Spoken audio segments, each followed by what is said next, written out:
O'qituvchi xonim o'quvchidan so'radi. 3 ta o'rdak bor edi. Bittasini miltiq bilan otdik. Nechta qoladi? O'quvchi hozirlik bilan hech qancha.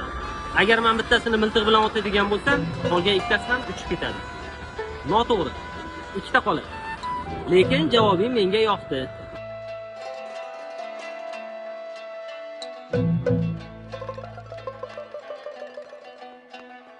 Ustoz, maylimi sizga ham savol bersam?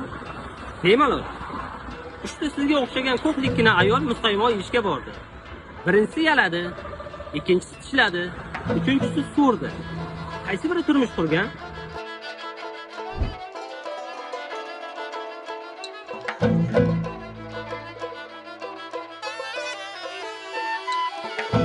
Albatta so'rgani? Yo'q. Nikoh usiy taqqani. Lekin javobingiz menga yoqdi. Rahmatlaringga tupurdim deyishim mumkin. Rahmatga qorin to'ymaydi. Lekin kezi kelsa, shu rahmatni ham eshitmasligim mumkin. Shu o'rinda savol tug'iladi. Siz nimani tushundingiz? Qadringizni biling.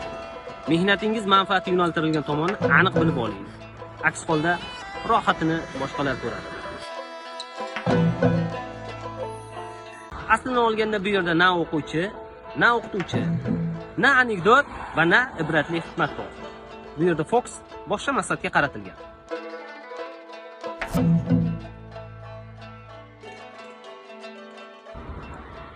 O'zingizni ehtiyot qiling, joningizni asrang. Umr qisqa. Ha, aytgancha, fokus balki ham sizga qaratilgandir.